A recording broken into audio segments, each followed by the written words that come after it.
থেকেও কিছু শিখার আছে এই কথার মধ্যে। আমরা অনেকেই আমাদের সমাজের মধ্যে অনেকে এমন আছে কাজ কাম করে না, সারাদিন ইবাদত করলে হবে না, নামাজ পড়লেই হবে না। ওয়াইজা কুদিয়াতিস সালাতু ফান্তাশিরু ফিল আরদি, নামাজ শেষ হবে কাজের জন্য নেমে যাইবা, কাজ লাগবে। আমাকে হাত দেয়া হয়েছে, পাও দেয়া হয়েছে, আমার গোটা শরীরের মধ্যে 24 ঘন্টায় রক্তকে অদল বদল করে শক্তি জোগাড় করে দেন কে? আল্লাহ পাক। এজন্য হাত পা ঘুটে বসে, হাত পা গুলি গুটিয়ে বসে থাকার কোনো সুযোগ নাই। ইসলাম এটাকেও কি করে না, কথা কয় সমর্থন করে, চালায়। খোদার কসম, এরকম হাত পা গুলোকে যদি কাজে না লাগানো যায়, এই হাত পা একদিন জবাব আল্লাহর কাছে দিবে। এই হাত পায়ের আমানতের কি করেছো তোমরা? কিয়ামতের ময়দানে আল্লাহ পাক যে কথাটা বলবেন সূরা ইয়াসিনের মধ্যে আমাদেরকে বলে দিয়েছেন। কিয়ামতের ময়দানে আল্লাহ পাক বান্দাকে জিজ্ঞেস করবে, আল ইয়াউমা নাখতিমু আলা আফওয়াহিহিম ওয়া তুকাল্লিমুনা আইদিহিম ওয়া তাশহাদু আরজুলুহুম বিমা কানু ইয়াকসিবুন। আজ আমি তোমাদের জবানকে আমি মোহরঙ্কিত করে দিলাম, তোমার জবান বন্ধ করে দিলাম। তোমার হাত পাই বলবে, এই হাত দিয়ে কি উপার্জন করেছো, এই পা দিয়ে কি উপার্জন করেছো, আমার কাছে আছে, জবাব দিবা। জবাব যদি না দিতে পারে আটকে যেতে হবে, সামনে আর আগানো সম্ভব। বলেন তো, পৃথিবীর মধ্যে সবচেয়ে উৎকৃষ্ট মানুষ হচ্ছে নবী রাসূল। কারা? আমাদেরকে একটু কথা বলেন, এমনি কি ফিরে ঘুম চলে যাবে। নবী রাসূলরা সবচাইতে বেশি আল্লাহর প্রিয় বান্দা। ওরা তো আল্লাহর কাছে যদি বলতো, আল্লাহ উহুদ পাহাড়কে তুমি স্বর্ণে পরিণত করে দাও, দিতে পারতো না?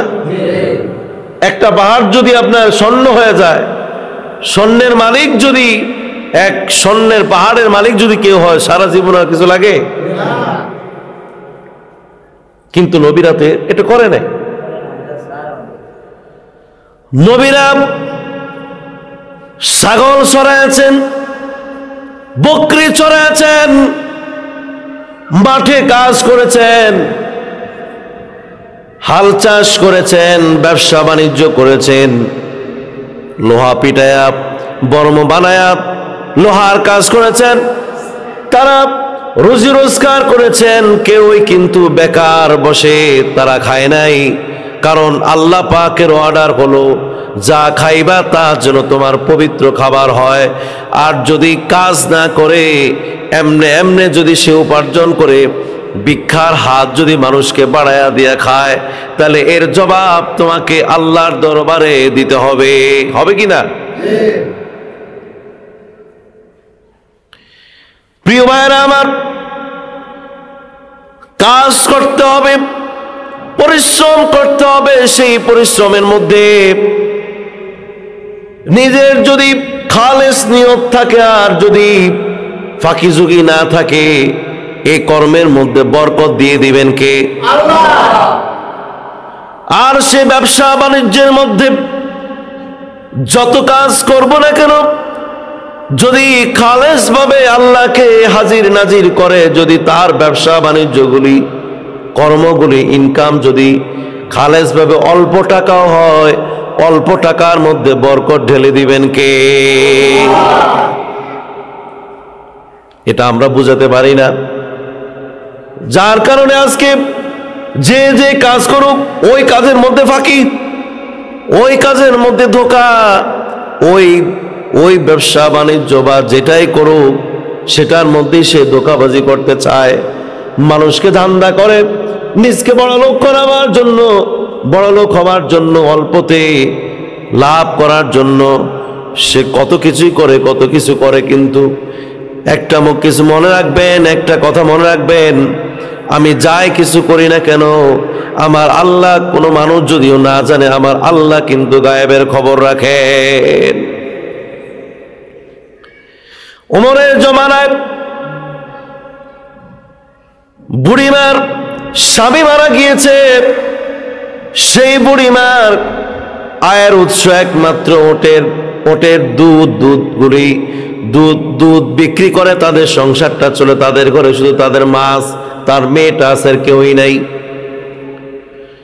সকালবেলা দুধ বিক্রি করতে হবে, রাত 3টা 4টা উঠে দুধগুলি দহন করে দুধের মধ্যে পানি দিয়া, পানি মিশ্রিত করে সে দুধ বাড়ায়া লাভ বেশি করার জন্য বুড়িমা মেয়েকে আদেশ করলেন। মেয়েটা বললেন, বুড়িমা, মা, তুমি হয়তো এই দুধের সাথে পানি মিশ্রিত করার জন্য বলো, অথচ যদি ওমর জানতে পারে এই ধান্দা আর এই 2 নম্বরী ব্যবসার কথা, অসাধুর ব্যবসায়ের কথা যদি জানতে পারে, তাহলে ওমর আমাদের মাথা আপনারও থাকবে না, আমারও রাখবে না। সুতরাং আমি দুধের সাথে পানি মিশানো আমার পক্ষে কখনো সম্ভব না। আল্লাহু আকবার। প্রিয় ভাইরা আমার, বুড়িমা বলল, এই সময় ওমর কোত্থেকে আসবে? ওমরের কানে যাবে না এই খবর। আমার কথাগুলি শুনে ওমর কিন্তু শুনে, ওমর রাতের বেলায় বের হয়ে মানুষের হাল অবস্থাগুলি দেখে। কিন্তু ভাইরা আমার, যখন বুড়িমা বলল যে ওমর শুনতে পাবে না, কিন্তু আপনি দেখেন যে তার মেয়ের চিন্তাগুলি কিরকম। মেয়েটা কেমন আল্লাহওয়ালা মানুষ, আল্লাহকে কেমন ভয় করে, আর তার মাকে বলে, মা, আমি শরীয়ত বিরোধী কোনো কাজ আমি তোমার মেয়ে হওয়ার পরে আমি কাজ করতে পারবো না। তবে ওমর যদি না জানতেও পারে, কিন্তু ওমরের আল্লাহর কাছে কিছু গোপন থাকে না। ভাইরা আমার, যদি আপনি অসাধুভাবে কর্মের মধ্যে কাজ করেন, আরেক বাসায় আরেকজনের কাজ করেন, সেখানে আপনি ফাঁকি দিয়া নিজে লাভবান হবার জন্য যদি আপনি সে কাজ করেন, আল্লাহর কাছে কিন্তু আপনি জবাব দিতে হবে।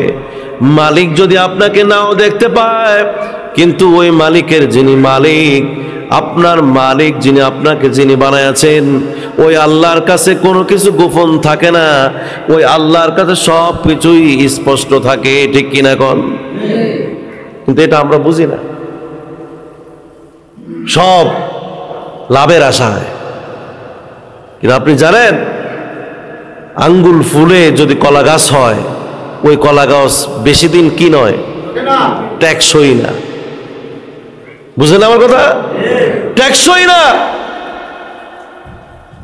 একজনের জীবনের মধ্যেই তার পরবর্তী বংশ নয়, বরং তার জীবনের মধ্যেই প্রথম জীবনে সে আঙ্গুল ফুলে কলা গাছ হয়ে যায়, কিন্তু সে জীবনে না খেয়ে থাকে। অসংখ্য প্রমাণ এই পৃথিবীতে আছে না নাই?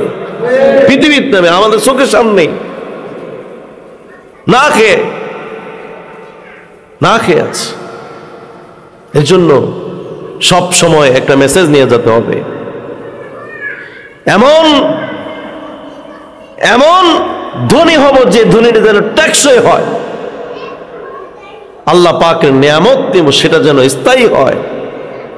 তার জন্য কঠোর পরিশ্রম, তার জন্য কঠোর সাধনা, তার জন্য নিজেকে অনেক সময় লোকসানের কাতারেও রাখতে হবে। তাইলে তোমাকে লোকসানের মধ্যে লাভ লিপিবদ্ধ করে দিবেন কে? আল্লাহ। ভাইরা আমার, হাত পা গুলি গুটিয়ে বসে থাকার কোনো সুযোগ নাই। কর্ম করেই আপনাকে জীবন ধারণ করতে হবে। আরেকজনের কাছে হাত পাতাও আপনার পক্ষে এটা শোভা পায় না। মানুষের কাছে কেন হাত পাতবে? আমার কথা জবাব দেন। মানুষ মানুষের কাছে হাত বাঁধবে কেন? সেও তো মানুষ, তুমিও তো মানুষ। তোমার দুই চোখ আছে, তারও দুই চোখ আছে। তোমার দুই পা আছে, তারও দুই পা আছে। তোমারও দুই হাত, তারও দুই হাত। তাহলে তুমি তার কাছে কেন হাত পাতো যে আমাকে কিছু দেন? এটা কেন? তোমার গায়ে কি শক্তি নাই? তোমার শরীরে কি শক্তি নাই? তুমি কি কাজ পাও না? কাজ খোঁজো, কাজ খোঁজো। তোমার বরকত, রিজিকের মধ্যে বরকত দিবেন যিনি, তার কাছে কি রিজিকের কোনো অভাব আছে?